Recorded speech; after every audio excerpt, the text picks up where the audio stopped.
सो हे यो WhatsApp guys. तो स्वागत है आपको और एक किसी आलतू फालतू वीडियो में। और इस वीडियो का नाम है, तो भाई मुझे पता है कि आप लोग को क्या देखना है और आप किस चीज़ के लिए आए हो इस वीडियो में। तो भाई रुको ज़रा, सब्र करो, अभी तो शुरू ही हुआ है वीडियो, आगे देखो होता है क्या। और तो बस इतना ही बोलना था, बिना किसी देरी के वीडियो को शुरू करते हैं। तो वीडियो शुरू होता है ऐसे कि जापान में सुबह हो रहा था और हमारा मित्सो सो रहा था और सपना देख रहा था। क्या बात है, सोते सोते सपना देख रहा था। और सपने में क्या देख रहा था पता है? सपने में वो देख रहा था कि वो सो रहा है किसी अंधेरी जगह में। क्या बोलूँ, ये उधर भी सो ही रहा था। फिर उसकी मॉम बोलती है, मित्सो उठ जाओ, सुबह हो चुकी है। और फिर मित्सो सपने में देखता है कि वो ऊपर से गिर रहा है। फिर ऐसा उसकी मम्मी बुलाती है मगर वो उठता ही नहीं है। फिर उसकी मम्मी ऊपर आती है, मित्सो तुम उठते हो कि तुम्हें रैपट लगाओ एक जोर से। फिर मित्सो बोलता है, मॉम मॉम मॉम। फिर मित्सो उठता है। फिर उसकी मॉम बोलती है, ब्रेकफास्ट तैयार है, जल्दी नीचे आओ। तो फिर मित्सो मतलब उसकी मम्मी जाती है। फिर मित्सो आता है, भाग भाग के नीचे आता है और फिर उधर से फिसल के गिर जाता है। और मित्सो की मम्मी बोलती है उसके पापा को कि ये लड़का कभी नहीं सुधरेगा, हमेशा इसको भाग दौड़ी करना रहता है। फिर मित्सो आता है, अपने पहले ब्रश करता है, फिर अपने ब्रेकफास्ट टेबल में आके बैठता है। और फिर उसके डैड बोलते हैं कि मित्सो बेटा, आज मैं और गांको बाहर कहीं घूमने के लिए जा रहे हैं, क्या तुम आओगे? तो फिर मित्सो बोलता है, नहीं डैड, मैं घर में बैठ के आराम करूँगा। तो उसकी मम्मी बोलती है, लो ये कभी नहीं सुधरेगा। उसकी गांको बोलती है, मित्सो तुम तो पूरा दिन सोते रहते हो। उसकी मॉम बोलती है, ये तो स्कूल में भी सोता ही रहता है, ये कभी नहीं सुधरेगा। तो फिर मित्सो को बहुत गुस्सा आ जाता है और वो ब्रेकफास्ट आधा ही छोड़ के ऊपर रूम में अपने रूम में चले जाता है। फिर वो अपने कॉपी रोबोट को निकालता है और फिर वो उसको मित्सो बनाता है और फिर अपने रूम को लॉक कर देता है। और फिर दोनों ऊपर बात कर रहे थे। फिर मित्सो अपना वो स्टोरी बताता है कि मेरे साथ ऐसा ऐसा हुआ, फिर मैं गिर गया ऊपर से, फिर मेरी मम्मी ने मेरे को खरी खोटी सुनाई, फिर पापा भी हंस रहे थे मेरे ऊपर, गांव को भी बहुत शैतान हो गई, वो भी मेरे को ऐसा ऐसा बोल रही थी। तो फिर मित्सो का रोबोट भी हंसने लगता है ज़ोर से पेट पकड़ के। और फिर अपना जो कॉपी रोबोट हंसने लगता है। फिर मित्सो बोलता है कि कोई मेरे को नहीं समझेगा। फिर वो उसके नाक पे ज़ोर से पंच मारता है और उसको बंद कर देता है। फिर वो सो जाता है, ऐसे मतलब वो लेट जाता है। फिर उसके पापा और उसकी बहन निकल जाती है। फिर उसको पाको का कॉल आता है। फिर पाको बोलती है, मतलब मित्सो पहली बार में तो नहीं उठाता है, फिर दूसरी बार में उठा लेता है।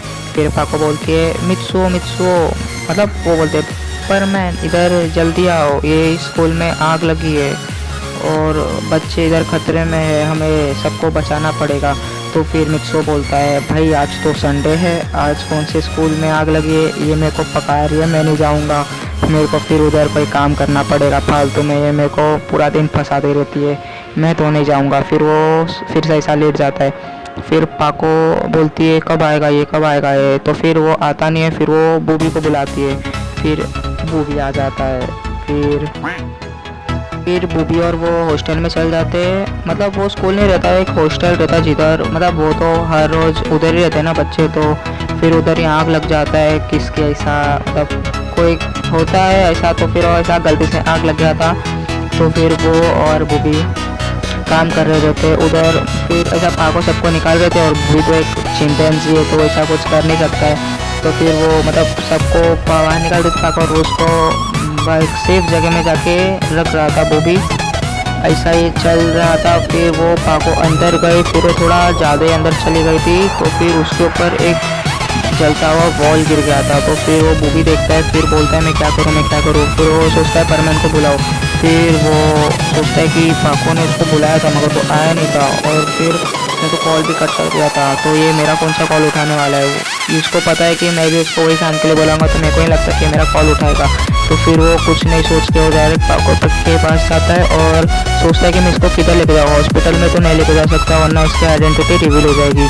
तो फिर वो जाता है, वो उसको डायरेक्ट सुमीर के घर पे ऐसा के घर पे जाता है। सोचता है कि ये सुमीर के घर पे रहती है तो इसको इधर ही रखना ठीक रहेगा। तो फिर वो सुमीर के घर पे उसको रख देता है बेबी।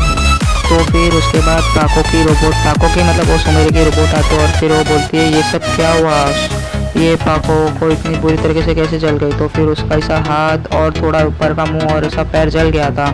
तो फिर उसकी रिपोर्ट जाती है, एक जैसा वैक्सिंग पेपर जैसा एक पेपर लाते और उसके ऐसा बॉडी में लगाते और वो जो चमड़ा जल गया रहता है ना उसको निकाल देती है खींच के। भाई जापानीज इन्वेंशन है वो तो होएगा ही। फिर उसके बाद वो जो मतलब इसको इसलिए निकाला गया था कि वो जो स्किन ऐसा जल गया है तो फिर वो जैसे भुट्टी के जैसे हो जाते हैं ना वैसे सिकुड़ ना जाए और फिर वो नया स्किन आ जाए। फिर उसने उसे एक दवाई लगाई थी और वो दवाई सुमीरे के बालों की थी कि उसके बाल उसको कभी एक टाइम में बड़े बाल पसंद थे तो उसने वो ऐसा वाला दवाई खरीदा था कि वो सर में लगाती थी। मगर उससे का इतना मतलब उसने सिर्फ खरीदा था, उसने कभी लगाया नहीं था ऐसा। उसको इतना कोई मतलब इतना वो जब शौक भी नहीं था, मतलब था उसको शौक, मतलब वो तभी इतना वो सोची भी नहीं थी तो उसने ऐसा लगाया भी नहीं था। फिर उसने वो वाला क्रीम उसको लगाते और उसको पता नहीं था, उसको लगा उसको ऐसा कुछ स्किन का बना हुआ था हेयर स्किन, तो उसको भी वही लगा के जलने का है तो उसने वो उसको लगा दिया। और फिर ऐसा 2 हफ्ते बीत गए और उसके जो स्किन था वो तो रिकवर नहीं हुआ मगर उसके स्किन में बहुत सारे बाल उग गए।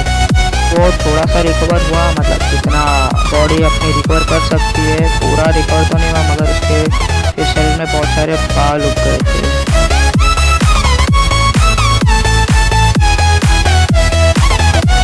और अगर आपको आज की वीडियो थोड़ी सी गंदी लगी हो ना तो डिसलाइक कर देना, और अगर अच्छी लगे तो लाइक कर देना, और अगर बहुत अच्छी लगी तो सब्सक्राइब कर देना, शेयर कर देना अपने दोस्तों को। तब तक के लिए मिलेंगे नेक्स्ट वीडियो में, तब तक के लिए गुड बाय।